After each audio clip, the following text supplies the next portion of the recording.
Selamat siang Bu April dan teman-teman semua. Perkenalkan, kami dari kelompok 2. Nama saya Anggi Natasha dengan NPM 1906300391. Halo semua, kenalin nama saya Puji Susilowati dengan NPM 1906300-536. Perkenalkan kembali, nama saya Ado Rizky. NPM saya 1906380480. Halo, nama saya Ahmad Askad dengan NPM 1906355200. Akan mempresentasikan jawaban pertanyaan pemicu 1A elektrokimia nomor 1, 3, 5, 8, 10, dan 11. Selamat menyaksikan. Soal yang pertama, berdasarkan artikel di atas, penyebab robohnya gedung di Palmera tersebut adalah dikarenakan korosi. Tolong jelaskan apa itu korosi dan bagaimana prosesnya bisa terjadi, dan apa hubungannya dengan elektrokimia.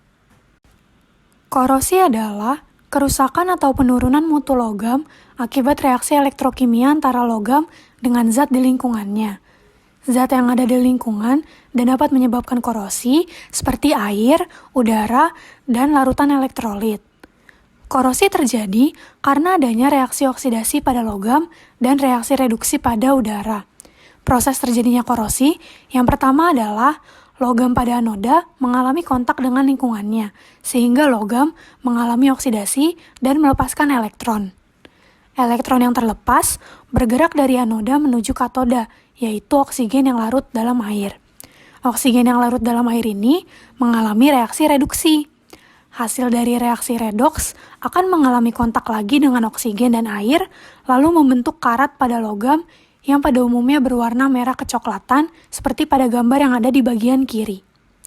Perkaratan dapat menyebabkan besi berlubang atau patah, dan bahkan pada kasus ini menyebabkan bangunan roboh.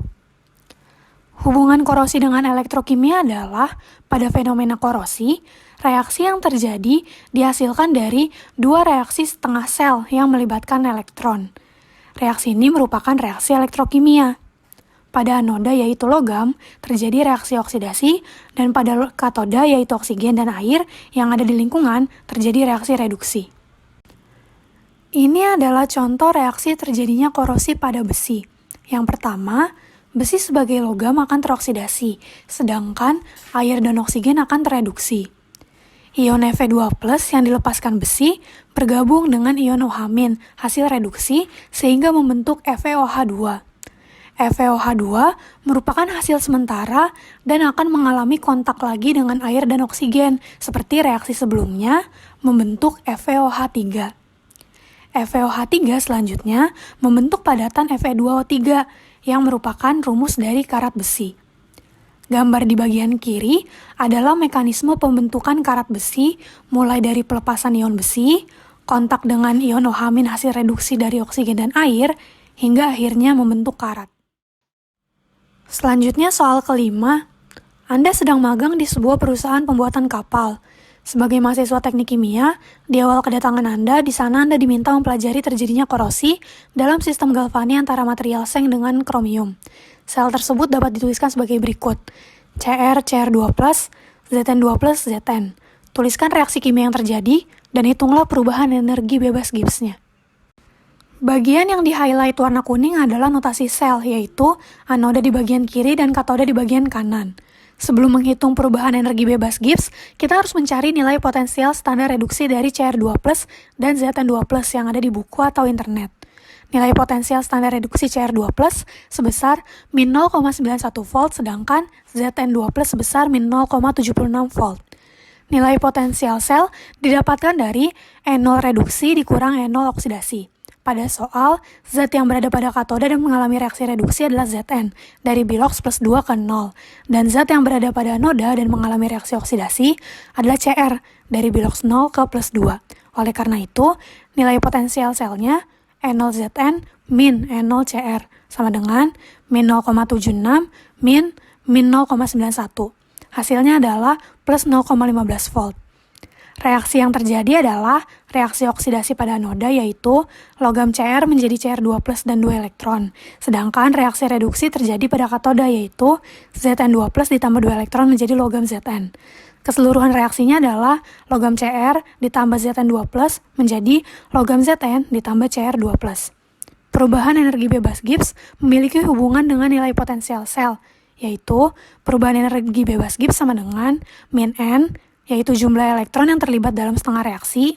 Pada reaksi ini ada 2 elektron, dikali F, yaitu konstanta Faraday yang bernilai 96.485 per V mol elektron, dikali N0, yaitu potensial sel yang sudah kita hitung sebelumnya, plus 0,15 volt.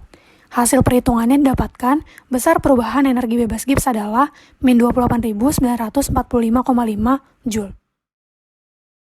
Selanjutnya kita beralih ke nomor 8 yang akan dibahas oleh saya, Puji, beserta rekan saya, Aska. Yaitu, dari artikel di atas, ada kata kunci spontan yang menjadi hal penting pada sistem elektrokimia. Jelaskan konsep reaksi spontan dan tidak spontan pada elektrokimia dan apa imbasnya pada sistem elektrokimia ini. Pertama, kita perlu mengetahui bahwa elektrokimia itu terbagi atas 2, sel galvanis sebagai reaksi spontan dan sel elektrolisis sebagai reaksi tidak spontan. Selanjutnya kita memasuki pada pembahasan reaksi spontan. Pada sel galvani atau biasa kita kenal dengan sel volta, di mana energi kimia itu diubah menjadi energi listrik. Sehingga reaksi dalam sel volta, yaitu reaksi reduksi dan oksidasinya, akan menghasilkan arus listrik. Pada sel volta, reaksi redoks itu terjadi secara spontan. Nah, syarat terjadinya reaksi yang berlangsung spontan itu bila delta G-nya itu kurang dari 0 atau bernilai negatif, sehingga berdampak pada nilai potensial selnya, di mana potensial selnya itu lebih dari 0 atau positif. Jadi, untuk kita mengetahui reaksi tersebut berlangsung secara spontan maupun tidak spontan itu dengan cara kita mengetahui N0 selnya atau beda potensial 2 sel dari setengah reaksi redoksnya. Di mana dalam menentukan N0 sel itu kita dapat menggunakan persamaan N0 sel sama dengan N0 katoda dikurang N0 anoda, atau N0 sel sama dengan N0 reduksi dikurang N0 oksidasi. Dan ini harus terjadi pada keadaan setimbang standar, di mana terjadi pada tekanan 1 atm, suhunya 25 derajat Celcius atau 298 Kelvin, serta 1 molar. Hubungan antara delta G dengan nilai K, yaitu di mana semakin besarnya nilai K, maka reaksi tersebut akan berjalan secara spontan. K ini merupakan tetapan kesetimbangan, yang merupakan konstanta perbandingan zat antara ruas kanan dengan ruas kiri pada suatu reaksi kesetimbangan. Nah, setiap reaksi memiliki nilai K yang khas, karena nilai K ini hanya akan berubah pada pengaruh suhu. Kespontanan suatu reaksi redoks berhubungan erat dengan harga energi bebas Gibbs standarnya, di mana pada keadaan suhu dan tekanan yang tetap, reaksi akan berlangsung secara spontan menuju arah yang memiliki perubahan energi Gibbs yang lebih rendah. Pada akhirnya akan mencapai pada keadaan setimbang.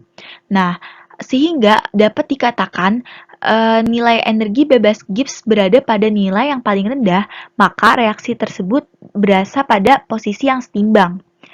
Energi bebas Gibbs sendiri itu merupakan besaran dalam termodinamika yang berhubungan dengan reaksi kimia, di mana nilai energi bebas Gibbs dapat digunakan untuk memprediksi suatu reaksi ini berjalan spontan atau tidak spontan. Bahasan selanjutnya yaitu reaksi tidak spontan, di mana elektrolisis itu merupakan peristiwa penguraian zat elektrolit oleh arus listrik searah. Dalam sel elektrolisis, energi listrik itu akan menghasilkan reaksi kimia, sehingga reaksi redoksnya itu tidak spontan, dan reaksi redoksnya itu harus diberi arus listrik. Untuk syarat terjadinya reaksi tidak spontan ini berkebalikan pada reaksi spontan tadi, yaitu di mana perubahan energi bebas Gibbs-nya lebih tinggi atau delta G-nya lebih dari 0 yang bernilai positif, dan berdampak pada potensial selnya di mana N0-nya menjadi negatif atau kurang dari 0. Selanjutnya, kita juga dapat mengetahui reaksi spontan atau tidak spontan menurut deret volta yang sudah diketahui nilainya. Di mana deret volta semakin ke kiri, maka nilai NO selnya itu akan semakin kecil, sehingga makin mudah mengalami teroksidasi. Apabila deret volta semakin ke kanan, maka NO selnya itu akan semakin besar sehingga makin mudah tereduksi. Hubungan antara delta G0 dengan NO sel dan K itu adalah di mana pada reaksi spontan nilai delta G-nya itu adalah negatif, NO-nya positif, dan K-nya itu lebih dari 1. Di mana pada keadaan tidak spontan itu delta G-nya positif, NO selnya negatif, dan K-nya itu kurang dari 1. Serta keadaan setimbang, delta G-nya itu 0, NO selnya itu 0, dan K-nya itu 0. Ini berlaku pada keadaan standar di mana 1 atm pada suhu 25 derajat Celcius atau 298 Kelvin serta 1 molar. Oke, untuk pertanyaan nomor 8, saya ingin menambahkan apa imbasnya pada sistem elektrokimia. Nah, jadi terdapat imbas reaksi spontan dan tidak spontan terhadap elektrokimia. Terdapat dua macam imbas, yaitu imbas positif dan imbas negatif. Pada imbas positif, reaksi spontan itu digunakan pada saat prinsip kerja baterai, yaitu pada saat perubahan zat kimia menjadi listrik.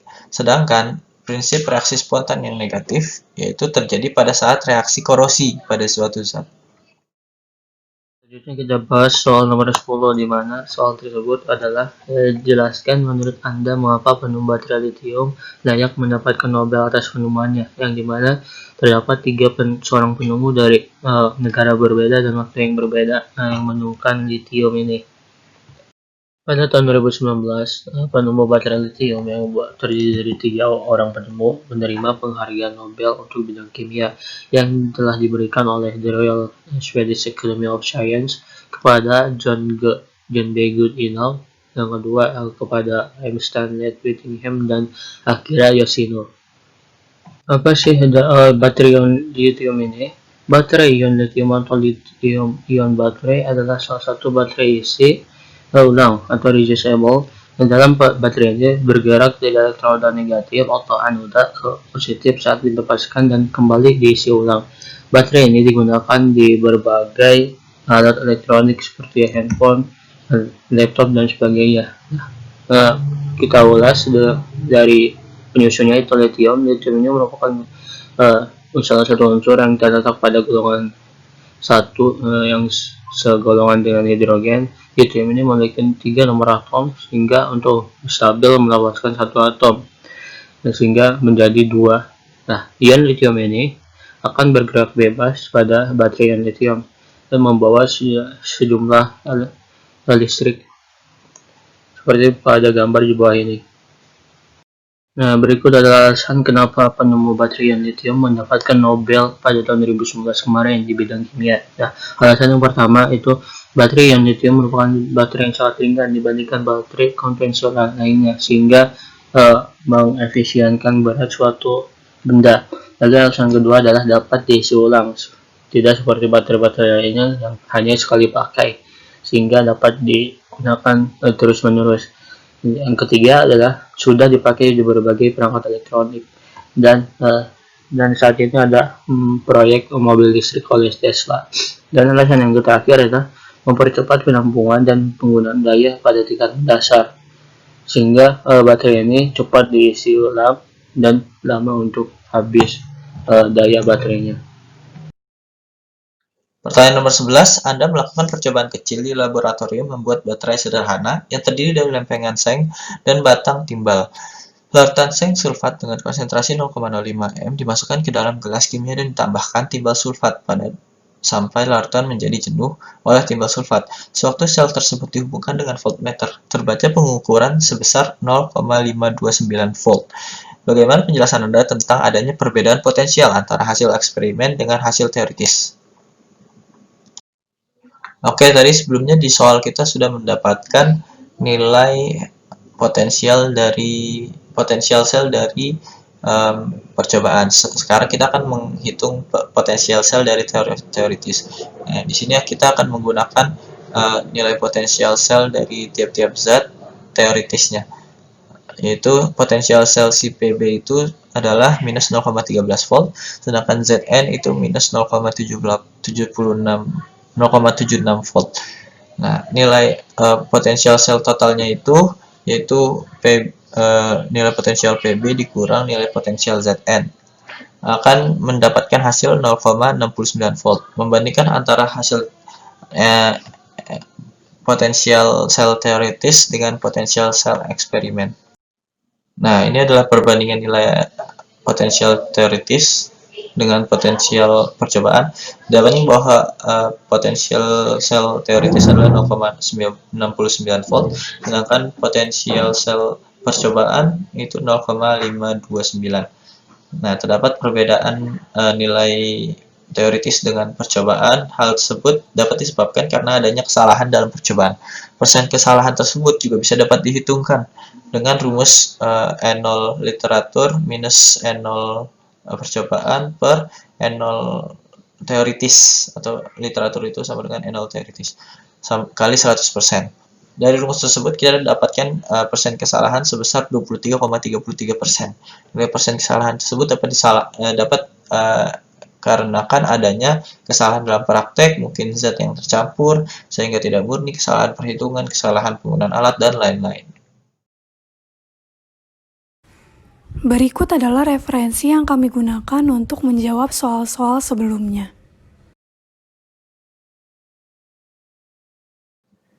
Baik, sekian presentasi dari kelompok 2. Kurang lebihnya mohon maaf. Wassalamualaikum warahmatullahi wabarakatuh.